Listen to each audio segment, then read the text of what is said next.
Maraming tanong, maraming sagot, maraming haka-haka at maraming mga katha. Nagsasalimbbayang mga paliwanag, gaya ng hangin ng aral na nagdadala sa tao sa magkabi-kabilang paniniwala. Ngunit, isa lamang ang dapat matanghal: ang sagot ng Biblia.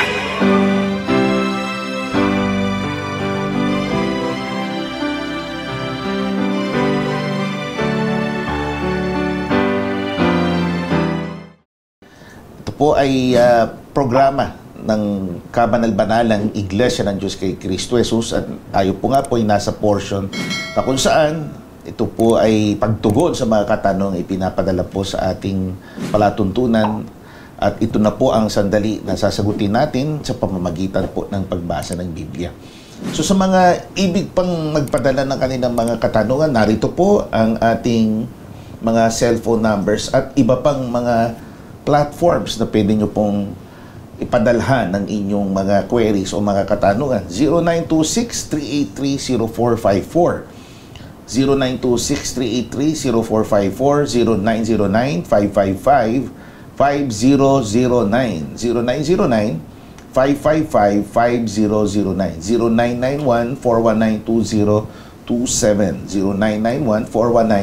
0991-419-2027. Ang ating official website naman ay mostholychurch.com, na kung saan ay namimigay din po tayo ng magazines, free magazines. Godward Magazine po yan.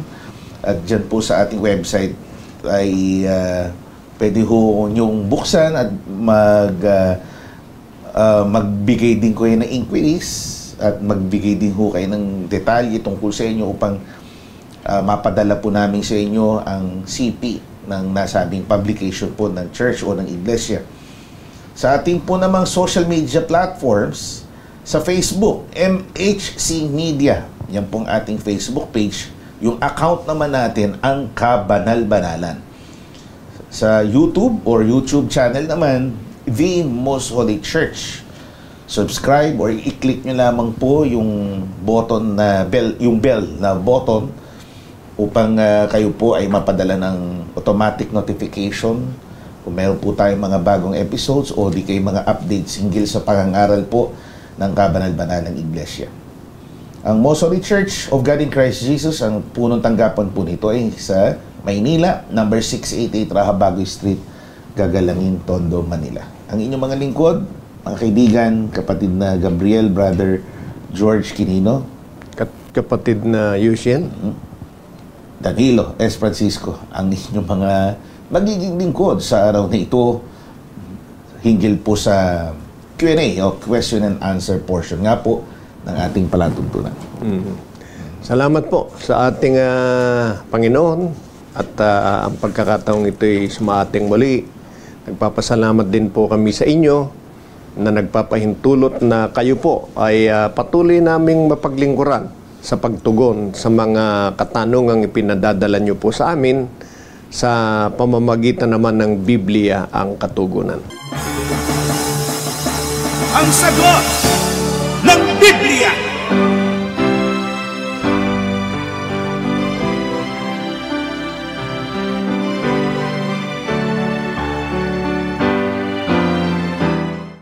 Maaari bang ipalagay na natubos na ang tao kahit hindi natanggapin ng iglesia? Meron ganyan di ba? Ako, alam ko, niniwala ako. Kaya nga nagse-celebrate tayo ng Christmas, the birth of Jesus. Dahil sa kanyang kapanganakan, sa kanyang paglaki, adult life, binigay niya ang kanyang buhay, tinubos na ako. There's no need for the church. Hindi na kailangan ng iglesia. Yun ang katwirang sinasabi ng marami. Baka isipin nila kasama tayo dun sa pagse-celebrate ng Christmas yun yung kanilang yun ang kanilang paniniwala. Sa katotohanan po, yung gayong kaisipan, pagka tinunghayan po natin sa Biblia, ang talagang tinubos ng Panginoon ay tiyak po naman kung sino ang mga taong naging kabilang sa tinubos. Mababasa po natin sa Gawa Kapitulo 20, versikulo 28. Narito. Ingatan ninyo ang inyong sarili at ang buong kawan na sa kanila'y ginawa kayo ng Espiritu Santo ng mga obispo upang pakanin ninyo ang iglesia ng Panginoon na binili niya ng kanyang sariling dugo. Yun. Yun ang nakasulat Paano pong sasabihin ng tao, gaya nung tanong na kung hindi tanggapin ng tao sa buhay niya ang iglesia, kabilang na ba siya sa tinubos? Pwede bang maging gayon? Hindi po maaari Kung gusto talaga nating maging kabilang sa tinubos, tingnan natin kung ano ang paraang sinasabi ng Biblia. Yung mga unang Kristiyano naging kabilang sa tinubos tulad ni San Pablo. Kasi nung una nagagalit siya sa iglesia. Itinatakwil niya ang iglesia, pero dumating yung time sa iglesia na inuusig niya, doon siya naging kabilang. Yun po. Kaya hindi po maaari na sabihin nating natubos tayo, pero ayaw nating tanggapin na maging kasama tayo sa kalipunan ng mga lingkod ng Diyos na ipinakikilalang tinubos. Opo. Hindi pwedeng manatili tayo sa prinsipyo na katulad ng unay prinsipyo ni San Pablo. Ang kailangan nating tularang prinsipyo, yung prinsipyo niya na tinanggap na niya sa kanyang buhay ang iglesyang nang unay inuusig niya. So, napaka-importante ng role ng iglesia. No? Opo. Napaka-conveniente, napakadali po sa iba na walang bahala ang iglesia. Opo. Importante, pananampalataya, sinasamahan din ng ilang mga gawa ng katwiran. Conveniently ignoring yung fact, yung katotohanan ito. Opo. Na ang iglesia kasama sa pagliligtas ng Diyos. Kasama, kasi nga, ito yung pinagbuhusan ng dugo ni Kristo. Opo, yan ang nakasulat talaga Kaya hindi pwedeng tanggihan niya ng tao. Yung iba naman, ang sinasabi, iglesia rin kami. Hindi ho pwedeng iglesia rin kami. Dapat po, hanapin natin yung iglesia na talagang ipinakikilala ng Biblia, itinatag ng Panginoong Kristo Jesus, at hangarin natin na doon po ay maging kabilang. Pag tayo naging kabilang doon, gaya ng sinabi ko na, tulad ni Apostol Pablo, kabilang na po tayo sa tinubos. Kaya, wag tayong basta umanib sa iglesia. Tiyakin muna natin kung aling iglesia ang ipinakikilala ng Biblia. Pagka natiyak po natin, yun po. Kung doon ay maging kasama tayo, sa pamamagitan ng doon ay pagkakabautismo, tulad ng mga unang Kristiyano, kasama na po tayo sa tinubos at nagpapahayag na katotohanan tayo ang nangaligtas. Ang sagot ng Biblia.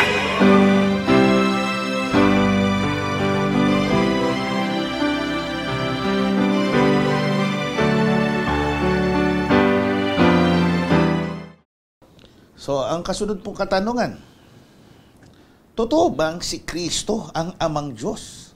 Ayon sa San Juan 10:30. Ito, napakagandang katanungan natin, kaibigan. Mas mabuti po na ang Panginoong Kristo Jesus ang sumagot tungkol sa bagay na yan. Bagaman, sa ating pananampalataya, yun ay totoo. Para matiyak natin na yun ay totoo, tingnan natin kung paano ito sinabi ng ating Panginoong Kristo Jesus. Labi mismo ng ating Panginoon. Basahin po natin yung maikling statement po niya sa San Juan 10:30. Ang wika ng ating Panginoong Jesus, ako at ang Ama ay iisa. Yun yun. Yun ang maliwanag na sinabi ng Panginoon. Hindi iba ang Ama kaysa sa Kanya, kundi isa siya lamang sa kayong Ama. Ako at ang Ama ay iisa. Ngayon, siyempre, may mga ngatwiran dyan, may mga kanikanyang paliwanag. Kaya liwanagin din natin sa sinabi ng ating Panginoon, ano ba ang tinutukoy ng Panginoon dyan na iisa? Ang ibig bang sabihin dyan, nagkakaisa lang? Unity? Unity? Ano pa ba yun? United? In harmony? Opo. Tingnan natin, alin yung tinutukoy ng Panginoong Kristo Jesus na iisa? Isa ba na dalawa? O paano ba? Basahin natin. Dito pa rin ho sa ibang salin naman, sa Easy English Version. Iba ho pala yung EEB na B. Easy English Bible sa Easy English Version. So, Opo. we will cite the applicable version of the Bible. EEV as in victory. Ang wika niya dito ay ganito. My Father and I are one person. Oh, yeah. My Father and I are one person. Maliwanag po yan. My Father and I are one person. Opo. Isang persona lang. Opo. Hindi unity or hindi united. O di kaya magkaibang personality sila na pinag-isa o Opo. magkasama sa isa. Dito sa sinabi ng ating Panginoong Hesus, klaro po na yung inaakala nila ng ibang tao na ako, referring to himself, at yung tinatawag na ama o father ay magkaiba. Sinabi niya, one person. Ibig sabihin, one and the same. Opo. So, maliwanag po. Totoo. Talagang ang Panginoong Kristo Jesus dapat nating kilalaning siya rin ang amang Diyos. Bakit? Ang sagot ng Panginoong Kristo Jesus, my Father and I are one person. Kaya pagka iba dyan ang magiging paniniwala natin, hindi na po ayon sa Biblia. Ang naayon po sa Biblia, ang Panginoong Kristo Jesus, hindi po iba sa Ama, kundi ang Ama at saka siya, one person lang. So, wag nyo sanang ikalito yan. Kasi yan ho, laging usapin. Sabi nga, may kasabihan, bone of contention. Yan lang lagi pinagtatalunan. Opo. Dahil tama rin naman na pag-usapan kasi namamali yung ibang pananampalataya, yung dapat nating sampalatayanan, kung dito pa lang, mali na. Ika nga, may domino o cascading effect po yan. Opo. Kung dito pa lang mali na, yung ibang paniniwalaan mo, mali na rin. May ibang tao ng dahilan kung bakit namamali. Kasi nga naman, ang Panginoong Kristo Jesus, nung pumarito siya, nakilala siya bilang anak. Opo. Yun ang naging alam. Kaya yung anak at ika niya, iba sa ama. Pero yun bang pumarito na nagsakripisyo, nagmahal sa atin, nagpakita ng kanyang pagmamahal? Hindi ba yun din ang ating ama, kapatid Opo. na Gabriel? Maganda hong argumento yan na ibinangon nyo. Sasagutin din ng Biblia ko yun. Pakinggan po natin mainam ang prinsipyo sa likod nitong mga pagtuturong ito. Unang 1:3:1. Masdan ninyo kung gaanong pag-ibig ang ipinagkaloob sa atin ng Ama. Take note. Upang tayo'y mga tawag na mga anak ng Diyos. At tayo gayon nga. Dahil dito'y hindi tayo nakikilala ng sanglibutan sapagkat siya'y hindi nakilala nito. Ayan. Ang nagsasalita na po niyan, si San Juan. Sabi niya, ang nagkaloob sa atin ng pag-ibig, yan ang ating Ama. Yung amang yon, ang gumawa ng paraan para tayo matawag na mga anak ng Diyos. Kaya tayo naging anak ng Diyos. Kaya lang, dahil doon sa ginawa ng Ama na yon, na pagkakaloob, pagpapadama ng pag-ibig sa atin, hindi siya nakilala ng sanlibutan. Isipin nyo yan. Napakaganda ng ginawa ng Ama. Ipinadama sa atin kung gaano tayo niya kamahal. Ipinakita sa atin kung gaano niya tayo kamahal. Kaya lang, sa ginawa niyang yon, hindi siya nakilala ng sanlibutan. Kaya, diyan ay maintindihan natin, yung pumarito na hindi nakilala ng sanlibutan, na tinutukoy at ipinapaliwanag ni Apostol Juan ang Ama. Sino yung hindi nakilala ng sanlibutan na ayon kay San Juan, yun ang nagmahal sa atin. At yun ang ating Ama. Opo. Tuloy lang natin ang pagbasa sa ibang apostol naman na nangusap tungkol sa bagay nito. Unang Korinto 2:8 na hindi napagkilala ng sino mang pinuno sa sanglibutan ito sapagkat kung nakilala sana nila ay di ipinako sa krus ang Panginoon ng kaluwalhatian. Yun ang Ama. Yung hindi nakilala, kaya ipinako sa krus. meron pa po ba kayong ibang alam na ipinako sa krus bukod sa Panginoong Kristo Jesus? Wala na eh. Opo. So, nagtutugma ang mga pangungusap ng mga apostol kasi hindi naman talaga sila nag-iiba ng doktrina, pagkakilala nila sa Diyos, pagkakilala nila kay Kristo, ay klarong-klaro. Opo. Na yaong hindi nakilala ng sanglibutan, siya rin ang nagpadama ng pagmamahal na sa pamamagitan ng kanyang pagparito, napako siya sa krus. Kung nakilala siyang gayon, hindi sana nangyari yun. Opo. Kaya napaka-dakila talaga eh. Talagang dakila ang pagmamahal ng ating Amang Diyos sa atin. Kaya lang, maraming hindi nakakilala sa Kanya. Kaya inisip ng iba, hindi siya ang Ama. Anak lang siya. Hindi po.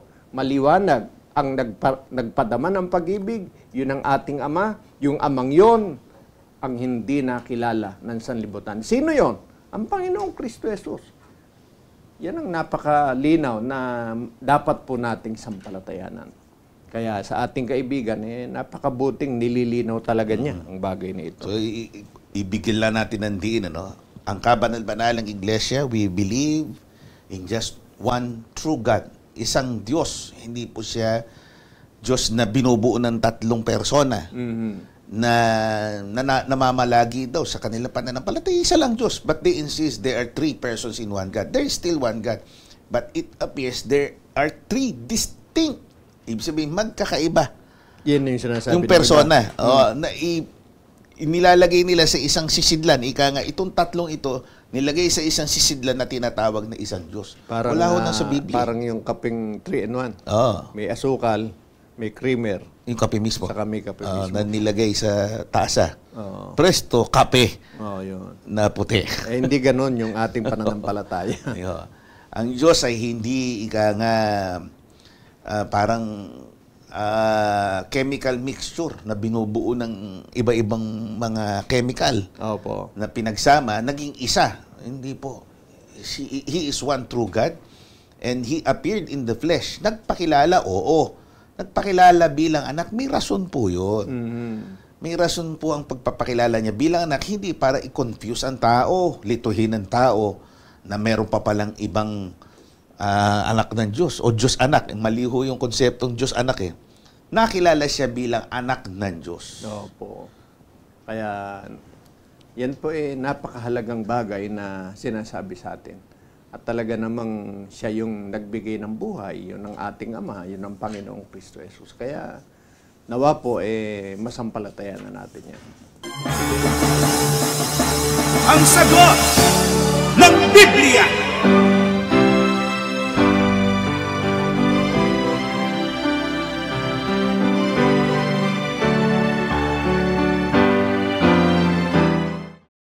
Shalom po muli mga kapatid at magandang araw po ulit sa ating mga kaibigan at taga-subaybay ng programang ito. Ang awit po na ito ay masasabi ko isa sa mga classic hit sa loob ng iglesia. Pinapakita po ng awit na ito ang art of friendship, ang malasakit natin sa kapwa, at kung gaano po ka-helpful ang pag-share natin ng positive energy sa kapwa nating nanghihina pala. Kaya naman po, sa awit na ito, nais ko pong ipadama how much we truly care. Dahil, lakas ko ang paghapbang mo. Ito po ay sinulat ng aming late Bishop, Mario Payawal, na tinanohan naman po ni Brother Gamaliel Nepomuceno ay isa pong member ng Agape Choir.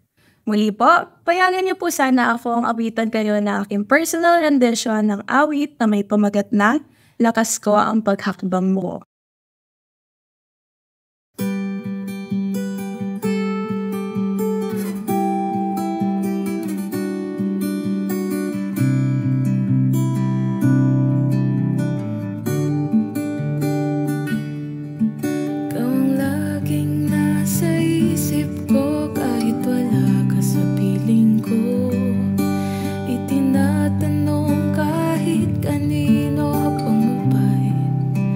Sa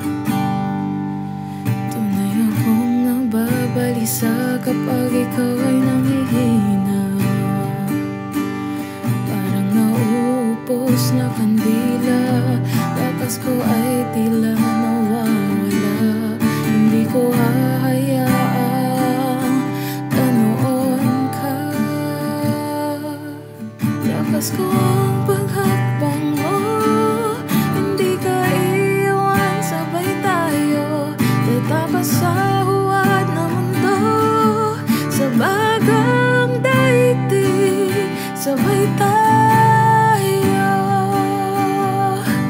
Oh, sabay tayo.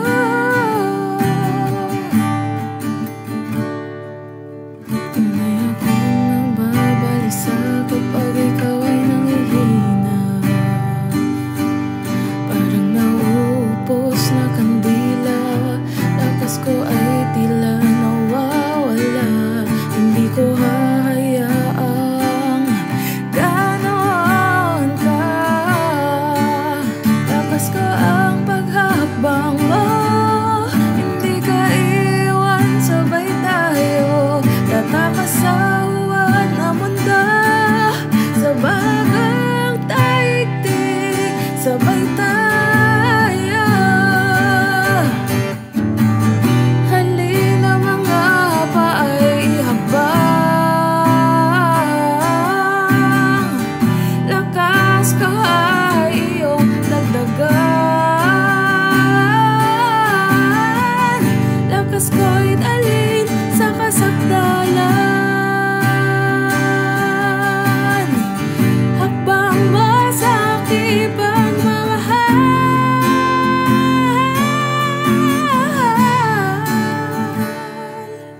lakas ko ang paghakbang mo, hindi ka iwan, sabay tayo tatakas sa huwad na mundo, sa bagang daigdig, sa bagang daigdig. Lakas ko ang paghakbang mo, hindi ka iwan, sabay tayo tatakas sa huwad na mundo, sa bagang daigdig, sabay tayo, sabay tayo, sabay tayo, sa bagang daigdig, sabay tayo.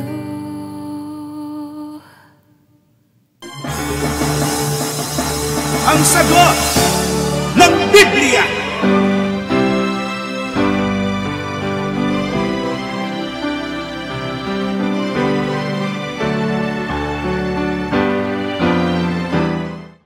Kasunod na tanong ho, kapatid na Yushel, medyo curious yung iba dito, marami eh. Bakit pinayagan daw ng Diyos na magkaroon ng 1,000 asawa si Haring Solomon? Ay, matalinong tao. Siya daw yung pinaka full of wisdom na naging hari ng Israel. Talagang nung una, si Solomon, humiling sa Diyos yan ng ang kanyang hiniling kung paano siya magiging mabuting hari. Opo. Hindi siya humiling ng anuman. Opo. Kaya lang, nung dumating yung panahon, siguro ano ba tawag doon? Na-overwhelm? Opo. Dahil sa kanyang kasikatan at pagiging tagumpay ng kanyang kaharian, medyo nakalimot. Opo. At humanto nga sa pagkakasala na hindi lang po isa, kundi umabot sa 1,000 Opo. ang kanyang asawa. So, ang ibig niyo po sabihin, kapatid na Yushel, nagkasala, hindi pinayagan ng Diyos to. Opo. Sariling pasya po ito ni Solomon. In spite of the wisdom granted to him, sa kabila ng kapantasan na binigay sa kanya ng Diyos, kita natin sa Ecclesiastes, mga awit, Opo. sa ibang mga panulat, mga kaibigan, kita natin ang husay ng katalinuhan nitong si Haring Solomon. Ngunit nahuhulog po siya sa kasalanan. Hindi ho siya pinayagan ng Diyos. At maraming talata sa Biblia na matitiyak nating hindi kinalugdan ng Diyos yun. Salip nga, may pagkakataon na nagalit ang Diyos sa kanya dahil doon sa kanyang ginawa. Lalo na nung panahon na nahulog na siya sa pagsamba sa Diyos-Diyosan. Opo. Yung kabawalan, nasa Deuteronomio 17:17. Oo, Yung basahin. binabanggit nyo po, sige, basahin natin. Opo. Ni huwag siyang magpaparami ng mga asawa. Ayan. Upang huwag maligaw ang kanyang puso, ni huwag siyang magpaparami ng pilak at ginto. Yan. Bawal yun eh. Kaya wag nating sabihin bakit siya pinayagan ng Diyos. Parang bakit siya kinonsinti na para bagang okay lang sa Diyos. Hindi po okay sa Diyos yun. Mula pa ng una, ayaw po ng Diyos yan. At ano po ang nangyari dahil doon? Sa Unang Hari 11 at 3, at siya nagkaroon ng 700 asawa, ito na yan, ng mga prinsesa, at 300 babae, at iniligaw ng kanyang mga asawa ang kanyang puso. Yan ang ikinagalit ng Diyos. Naligaw ang kanyang puso. Siya pa naman yung talaga namang napaka husay ng kanyang obserbasyon sa lahat ng bagay sa mundo. Opo. Tama ho yan. Yung mga sa Kawikaan. Opo. Tapos sa Ecclesiastes. Tapos siya din yung pamosong nagdesisyon tungkol sa pag-aagawan ng dalawang babae sa isang Baby. yung buhay na sanggol. Opo. Kaya nga tinawag yung eksena na yon Solomonic solution. Ika nga sa isang bagay, sa isang usapin na mahirap pasyahan, napasyahan niyang may katalinuhan. At siya rin yung hari na nagsabi, kahit na sa lahat ng mga bagay ay malaman niya ang lahat, matutunan niya, isa lang ang dulo na dapat huwag kalilimutan ng tao, maglingkod sa Diyos. Opo.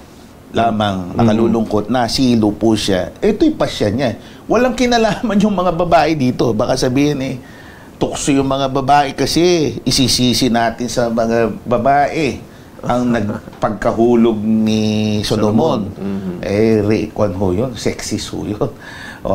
Lahat tayo may kanya-kanyang kahinaan para ibaling sa babae ang kanyang pagkakasala. Mali po yun. Hindi wasto yun na ibintang. Siya nagpasya, siya yung matalino, siya yung hari.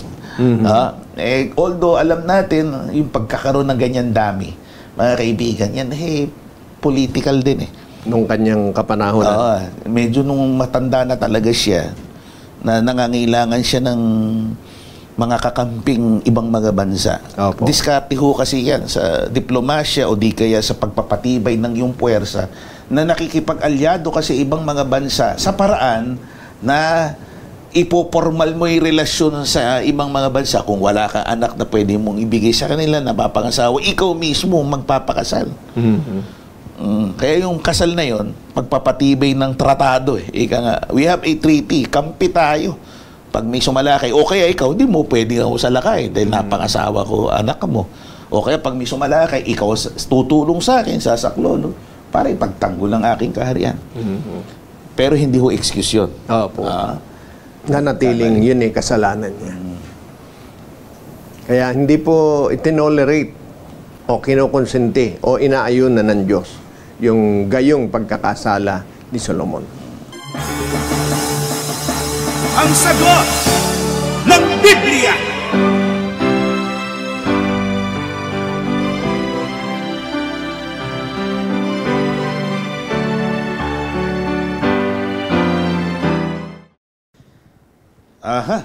Ito medyo ang dating medyo controversial. Ang kasunod na katanungan, tatanggapin ba ng Diyos ang mga transgender? Tatanggapin ba ng Diyos ang mga transgender? Especially yung may mga transgender po kasi by definition, yung pong they identify themselves as limbawa, iba dun sa birth gender nila. Ibig sabihin, yung sinilang sila na lalaki, Nagpapalit. nagpapalit, o not necessarily agad nagpapalit, pero nagpapakilala sila bilang babae na. At yun nga, eventually, nagpapapalit ng kasarian. Kaya tinatawag na ring trans.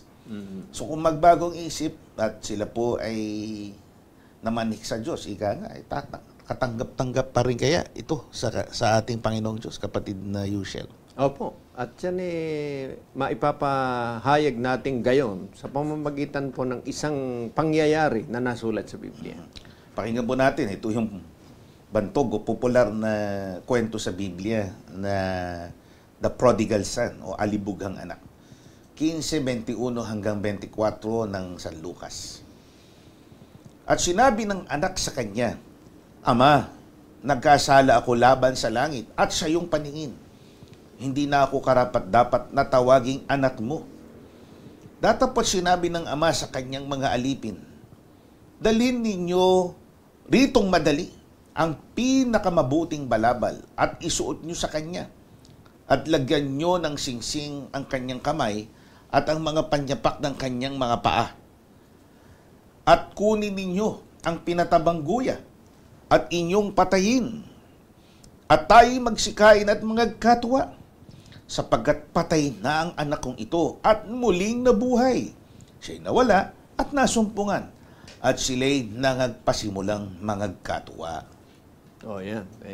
Maliwanag naman. Yan yung alam na alam ng marami na nagkasala yung anak, nabuhay ng hindi mabuti, pero pinagsisihan niya yon. At nang bumalik sa kanyang ama, buong puso na tinanggap ng kanyang ama. Opo. Ang implikasyon ho kasi nung tanong, kapatid na Yushel, something hindi na ho reversible o irreversible na hindi na may isasauli. Kasi especially ang kasarian mo talaga yung lalaki, kung nagdaan ka sa isang procedure, may aalisin. O sabihin na natin diretso, yung kanyang ari, i-convert na ho yun sa ari ng babae. Pagka nangyari po yun, hindi na ho, kahit ho ang medisina, hindi na ho maibabalik yun, yung dati. Kung ibig niyang mabuhay bilang male ulit, iba na ho ang magiging paraan ho yun. Pero, ika nga, sa isang nabasag na baso, may lamat na. Pero dito, sa pahayag ni San Lucas, klaro, kahit na ganun ang nangyari, pinagdaanan, na-forfeit niya. Yung nga sabi nung alibughang anak hindi na ako anak. Na-forfeit niya na ang kanyang pagiging anak. Dahil inubos niya na yung sa kanya'y ganti. Yung kanyang mana. And yet, anong sabi ho, kapatid na Yusel? Sabi ng tatay, hindi lang naubos niya, patay na ito. Opo. Nabuhay uli. Kaya tatanggapin ko. Siya naman, hindi naman patay. Iniwan na yung kanyang mga naging pagkakamali. Opo. So, bakit hindi tatanggapin? Kaya, yan ay nasulat sa Biblia para matutunan natin ang talagang tama talagang pakikitungo sa sino mang nagkaroon ng pagkakamali o naging mali ang lakad o buhay na handang magbago. Hindi po tinatanggihan ng Diyos yun. Ang totoo, yan nga ang gustong-gusto ng Diyos na yakapin dahil nakita ang daang pabalik sa ating Panginoon. Lamang, may ibinibilin po ang Diyos sa ganyan. Sa lahat. Kung makita ang kanyang pagkakamali, ang bilin ng Panginoon ay mababasa natin sa San Juan 8:11. At sinabi niya, wala sino man, Panginoon, at sinabi ni Jesus, ako man ay hindi rin hahatol sa iyo. Humayo ka ng iyong lakad. Mula ngayoy, huwag ka nang magkasala. Yan ang bilin. Hindi lang sa mga transgender. Kahit sa sino mang tao, basta po nakita natin na naging mali yung ating pamumuhay, handa tayong magbago, tatanggapin po tayo ng Diyos. Tatanggapin po kayo sa kabanal-banalang iglesia. Lamang ang bilin ng Panginoon, yung mga tinanggap nating mali sa ating buhay, maling lakad, maling gawa, maling kaisipan, wag na nating gawin uli yun. Baguhin talaga natin, mabuhay tayo, wag na sa pagkakasala. Pakaganda ng punto ng kapatid na Yusel. Hindi ho itong tanong na ito, hindi ho applicable sa, kasi baka ho ma-offend yung iba, ay sa inyo pala kasalanan yung pagiging transgender. Kasi yun nga ho, ang outright na tinutukoy ng Biblia na kasalanan, yung pakikipagtalik, yung mismong sexual relationship sa kapwa kasarian. Kasi when you enter this procedure, yung nagpa-transform tayo, hindi kaya talaga natin na biologically, ikaw male, halimbawa. makikipagtali ka na sa kapwa mo, Yun lalaki. talaga intensyon. Kasi kung wala siyang intensyon, bakit pa niya pababago? Opo. Sa halip na, di ba, Opo. gagawin mong Yun na. hindi ayon sa katutubo. Opo. Labag talaga sa kalooban ng Diyos yun. Pero nakita ng Diyos. O nakita mo sa sarili mo, mali pala yun. At pinutol mo ang iyong buhay sa ganong paraan, nakahanda ang Diyos. Nayakapin ka ng buong higpit at mabuhay ng kalugod-lugod sa Diyos. Itong Kasi talata. yun talaga, habang nabubuhay tayo, pagkakataon yun ay binibigay ng Diyos. Yung talatang kababasa lang natin, tumutukoy din sa pamumuhay na immoral. Opo. Sexual na immorality, di ba? Na isang babae na nabubuhay na ibinebenta ang katawan. Kaya nga gusto nung batuhin siya. Opo. Dahil kasalanan daw yun sa batas nila, syempre. Batas din ang relihiyon nila na ang parusa ang batuhin hanggang mamatay. Opo. And yet dito, anong ginawa ng ating Panginoon? Hinayaan lang magsalita sila, pero wala akong ihahatol sa iyo. Nararamdaman ng ating Panginoong Jesus. Alam niya, nandito yung pagsisisi ng babae. Ibig sabihin, tinanggap ng ating Panginoong Jesus. At ang bilin, syempre, ang sabi, huwag mo nang ulitin. Huwag mo nang muling ipagkasala ito. Kasi yan, nahuli sa akto yan, di ba? Opo. Na talagang gumagawa. Reputasyon talaga niya. Opo. Pero nang magsisi, nakita ng Diyos. Hindi pa nga nagsalita yan Opo. Kundi naramdaman ng Panginoon, nakita sa kanyang kalooban, yung pagsisisi. Sinabihan lang siya ng Diyos. Okay, wag ka na lang magkasala uli. Understood na, no? So, yun po ang stand, Hindi ho tayo laban sa, nuulit po natin, hindi po tayo laban sa tinatawag na komunidad ng LGBT+. Humahaba ho yun yung lesbians, bisexuals, gays, transgenders, yun yung binanggit sa tanong. LGBT+. Meron pang Q, yung queer. Wala pong paghatol ang kabanal-banalang Iglesia. Ito ho ang inyong struggle, ito po ang inyong ang pagsubok sa inyo. Very much welcome po kayo dito sa kabanal-banalang Iglesia. May iba-iba ho kasi tayong nilalaban Kung hindi man yan yung sexual orientation, merong iba, ginigiyang na malikot ang kamay. Diba? May mga iba-iba. Tayong mga tao, iba-iba lang magkasala. Kaya hindi tayo dapat din na nag-isolate na sila lang ang makasalanan. Kami hindi. Hindi ganon. Lahat tayo welcome. Nakabukas ang palad ng ating Panginoong Jesus, ang Panginoong Diyos. Natanggapin po tayo at patawarin. Salamat po. At nawa po ay maunawaan, sampalatayanan po ninyo ang mga mahalagang bagay na yan. Ang sagot ng Biblia.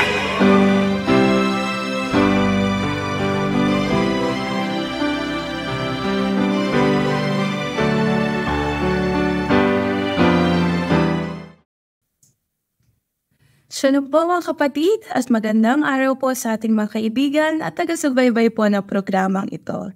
Ako po si kapatid na Ada o Chen Batak, isang mga awit po mula sa Pastulan ng Dicayos sa probinsya po ng Bulacan. Isa din po akong member ng banda sa loob ng iglesia na Praise God Band. Ang awit po na ito ay isang prayer po siya actually. Mula po sa pagtawag natin sa pangalan ni God hanggang sa pagsambitla po natin ng salitang Amen. Inilalarawan po ng awit na ito kung paano po tayo lumapit sa Kanya kapag tayo po ay magpe-pray at kalakip po noon ang ating pananampalataya na God is always listening. Ito po ay original composition ng Praise God Band. Kaya samahan niyo po sana ako sa panalangin ito na may himig na may pamagat na In Your Name.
Lord of Lords,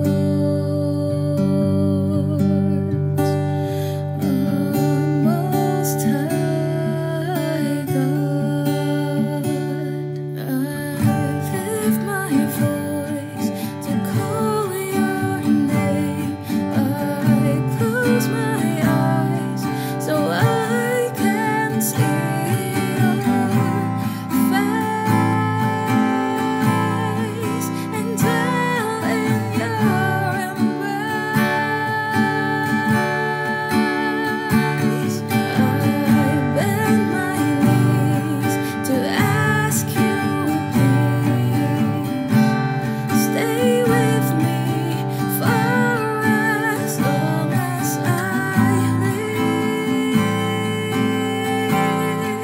and please bring me peace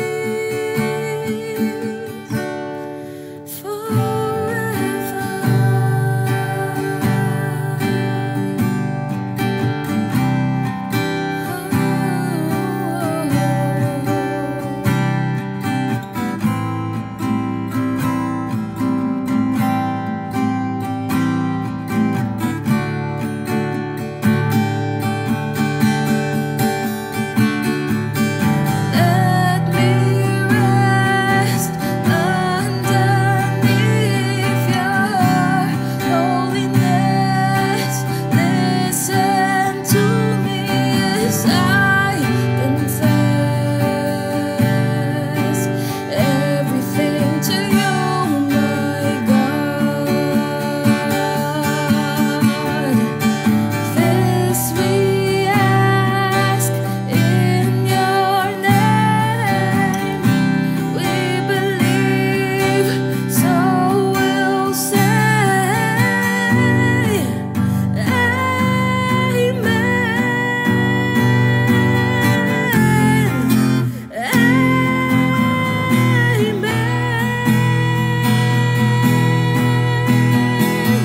I lift my voice to call your name. I close my eyes so I can see your face and dwell in your embrace. I bend my knees to ask you, please stay with me for as long as I live, and please bring me peace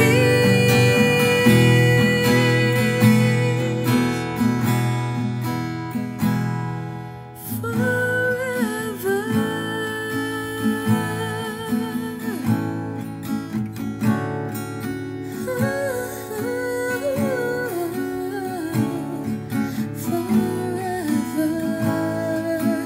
This we ask in your name. Amen.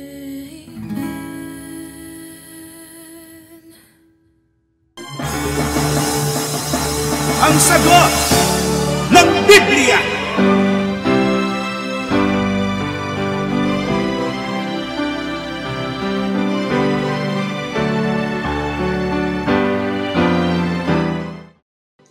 Kung si Kristo at ang Ama ay iisa, bakit siya ay nasa sinapupunan ng Ama? Ang totoo po, hindi natin talaga pwedeng tanggihan ang katotohanan na ang Panginoong Kristo Jesus at ang Ama ay iisa. Dahil yan po hindi naman buhat sa kwento-kwentuhan lang o nabasa lang sa dyaryo. Yan po yung mababasa natin sa Biblia na ang nagsalita po niyan ay tuwirang ang Panginoong Kristo Jesus. Kaya sigurado tayong yan ay tiyak at totoo. Basahin po natin. Sa ibang salin agad, doon natin basahin. Sa Easy English Version ng Biblia, San Juan 10:30. John 10:30. Ang sabi niya, "My Father and I are one person." So, yan mismo. Isa lang ang Panginoong Kristo Jesus, saka ang Ama. Ang nagtuturo po niyan mismo ang Panginoong Kristo Jesus. Kaya yan tiyak na tama.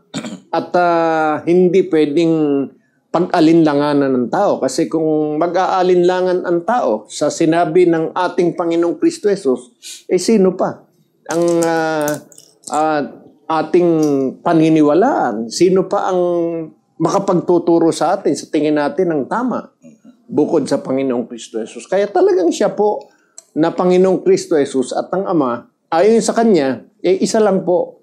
Hindi po magkaibang persona.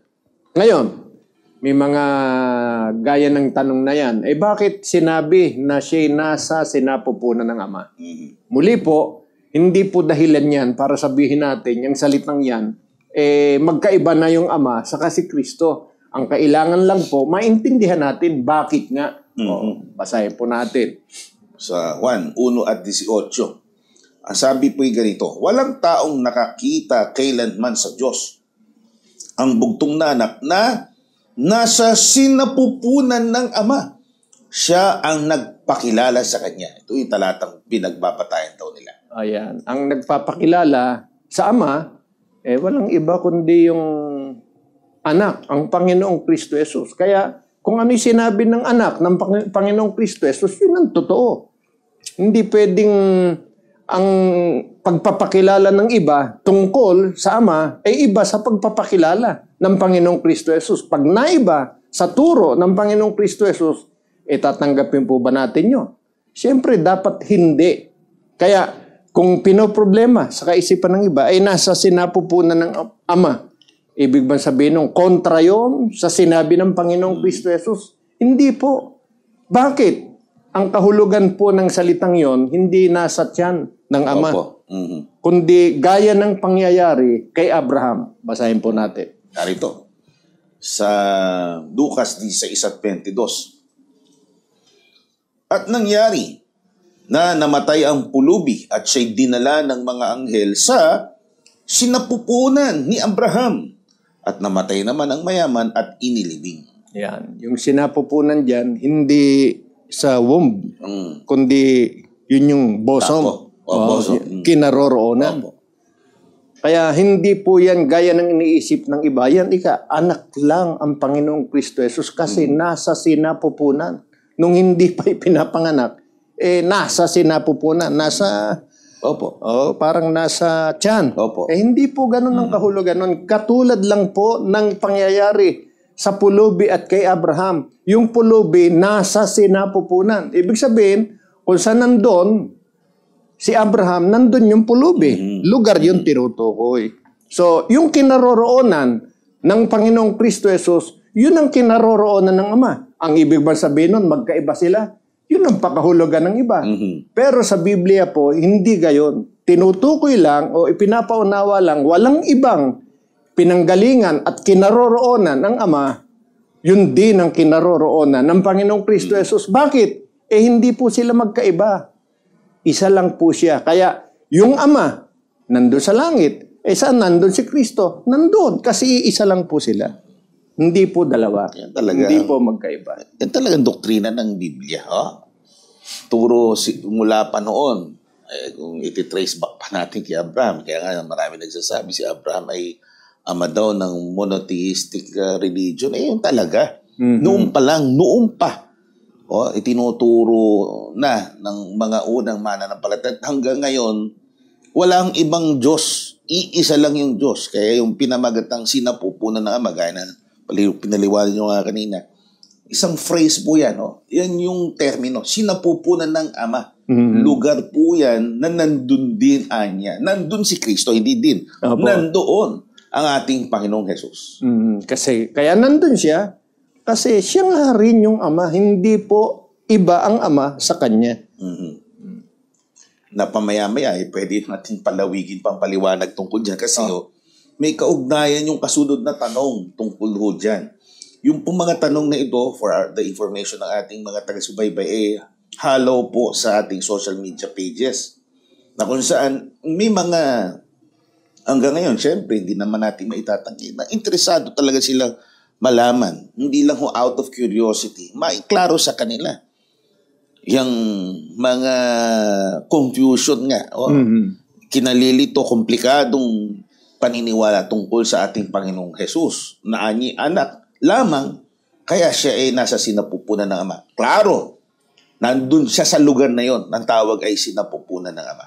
So which brings us dun sa kasunod na tanong. Mamarapatin niyo po, kapatid na Yushel, bago tayo magtungo sa isang maikling break.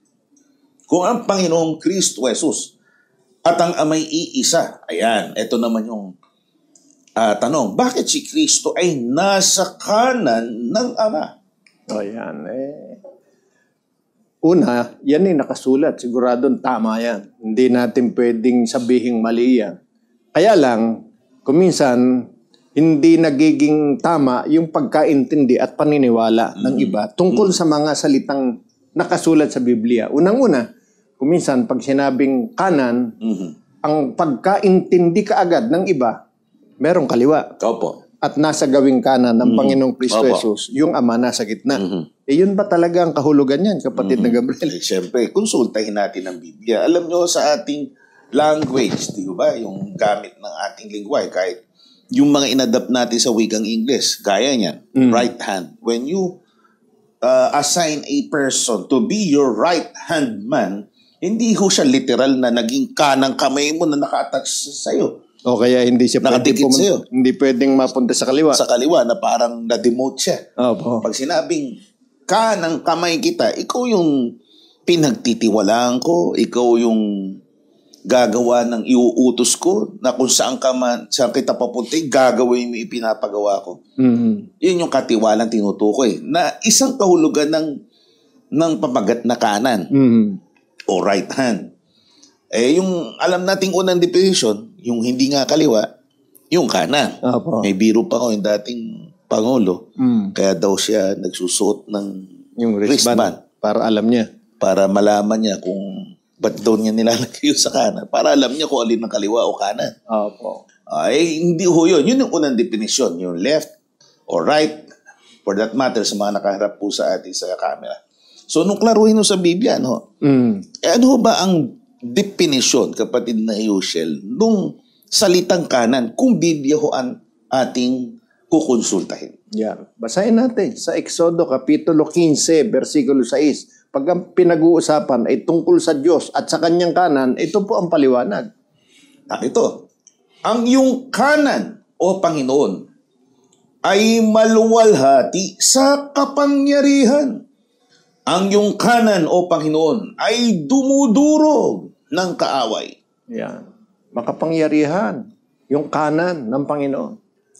Ibig sabihin, hindi po talaga literal na kanan na ang kabilang parte, kaliwa naman. Hindi po yun. Kapangyarihan po yung tinutukoy na kanan. Kaya pag sinabi po na gaya ng nabasa natin, ang Panginoong Kristo Jesus ay nakaupo sa kanan ng Diyos, hindi po ang ibig sabihin nun, kanan na ang kabila ay kaliwa. Kundi, ang ibig sabihin, nakaupo sa kanan. Ngayon, anong kanan nakaupo sa kapangyarihan ng Diyos? Anong kapangyarihan ng Diyos? Kapangyarihan ba na mas mababa ng kaunti? O kapangyarihan na yun talaga ang Diyos? O di basahin natin sa Biblia. Ito sa Mateo 26:64, sa God's Word na translation ng Biblia. Wikang English pumuli. Ganito ang pagkakasulat. Jesus answered him, "Yes, I am. But I can guarantee that from now on, you will see the Son of Man in the highest position in heaven. He will be coming on the clouds of heaven." O yan. Ang tinutukoy na kanan, kapatid na Gabriel, highest position in heaven. Kasi sa wikang Tagalog, Pilipino, ang intindi ng iba, yung tinutukoy na nadakuhod dyan ay yung kanan. Pero nung klaruhin sa isa nasabing salin, ito yung highest position in heaven. Meron pang pagkakataon, aakyat ako sa Ama. Yun yung sinasabi niya. Ang tinutukoy palang, aakyat ako sa Ama. Aakyat. babalik doon sa kalagayan sa langit na highest position. Opo. He will reclaim, ika nga, his throne dun sa langit, yung highest position in heaven. Dahil wala hong umuukupa noon. Iisa lang ang uukupa noon, ang Diyos lang. Opo. That's the highest position. Kung ang Panginoong Kristo Jesus, sabihin natin for the sake of argument, anak lang. Uukupahin niya yung highest position in heaven. So, superior pa siya kaysa dun sa Ama. Kung uupo siya sa highest position. Opo. Di ba? Kontra ho yun. Kung magkaiba. Kung, for the sake of argument, magkaiba sila. Opo. Kaya, bakit sinabing siya'y nasa kanan kung iisa sila? Tama lang po yun. Nasabihing siya'y nasa kanan dahil ang tinutukoy na kanan, yun ang kapangyarihan, pinakamataas na kapangyarihan sa langit, ang pagiging amang Diyos. Ang upo doon, hindi iba sa Kanya, kundi siya mismo na pumarito lang sa lupa, pero sa katotohanan, siya rin yung Ama na nasa langit. So, pag nabasa natin yan muli, no? Yung, wag niya na ikalito. Sinabi ang Panginoong Kristo Jesus ay nasa kanan daw ng Ama. Ang ibig sabihin lamang po niyan, mga kaibigan, yan po ay inuukupa ng ating Panginoong Kristo Jesus ang pinakamataas na kapangyarihan sa langit. Siya rin ang Ama. So, salamat po. Tayo po'y dadako na sa kasunod na portion ng ating programa. Opo. At sa pagkakataon pong ito, mag-uukol tayo ng isang panalangin sa ating Panginoon para po sa pagpapasalamat sa Kanya at para sa ating mga kaibigan, mga kapatid na humihiling na sila'y ating ipanalangin sa Panginoon. Maging kayo po na mga sumusubaybay sa amin ay kalakip na aming idinadalangin, hindi man po ninyo na ipaabot ang inyong kahilingan o request dahil sa inyong kalagayan at pinagdadaanan sa buhay. Tayo po ay manalangin. Aba, Ama naming Hari, pinakamakapangyarihan ka sa lahat, maraming salamat sa iyo sa mga kagandahang loob at mga kabutihang ipinadarama mo sa amin. Nakikiusap kami sa iyo. Patuloy mo po kaming kahabagan at patuloy na kasangkapanin sa pagpapahayag ng iyong mga katotohanan. Samantala, nagpapasalamat kami sa iyo dahil muli po na ipahayag namin ang iyong mga kalooban. Ang pamanhik lamang namin naway sa pamamagitan nito, naranasan ng iyong mga anak, ng aming mga kaibigan, ang iyong kadakilaan. Pinaunawa mo sa kanila ang iyong mga katwiran, tumakay ito sa kanila sa pagmamahal sa iyo, sa pagkakilala sa iyo, at kung maaari, makasama namin sa mga tapat na paglilingkod sa iyong pangalan. Amen. Alalahanin mo lamang po ang aming mga kapatid at mga kaibigan na may mga pinagdadaanan sa buhay na ito, nakakaranas ng mabibigat na karamdaman, iba't ibang mga suliranin. Huwag mo po silang babayaang panghinaan ng loob, kundi gaya ng iyong itinuturo sa amin, lagi kaming umasa sa iyo, magtiwala sa iyo, at sumasampalataya po kami, ipararanas mo sa kanila ang iyong pag-ibig, gagawa ka at kakasangkapan ng mga kaparaanan upang mangyari ito sa kanila at sa amin, at kami ay lalong magtumibay sa pananampalataya at paglilingkod sa iyong pangalan. Gawaran mo rin ang iyong bendisyon, ang aming matandang pangkalahatan sa kanyang pangangasiwa, sa kanyang pamamalagi sa malayong lugar upang ipangaral ang iyong ebanghelyo. Pahintulot mo po na patuloy na ipagtagumpay ang mga kaluluwang ninanasa mo na tawagin sa iyong kabanal-banalang iglesia. Amen. Sumasampalataya kami, pinagpapala mo po kaming lahat bilang mga kasangkapan, maging ang mga sumusubaybay sa amin. Palibasa, ito ang inihahandog namin sa iyo at pinasasalamatan sa ngalan mo pong Kristo Jesus, aming Diyos at aming tagapagligtas. Amen. Amen. Salamat po sa inyong panonood, pagtangkilik sa ating palatuntunan sa episode na ito. Muli po namin kayo inaaya sa susunod pong linggo sa ganito ring oras at istasyon. At till our next episode na i-upload sa ating mga social media platforms, ay iniimbitahan din po namin kayo Kami po ang inyong mga lingkod at kapatid na Gabriel. At kapatid na Yusia, Ang panalangin po namin magkakapatid sa kapanalbanalang Iglesia ng Diyos kay Cristo Jesus ay kapwa nawa tayo bantayan ng Panginoon sa ating paghihiwalay. Christmas pa.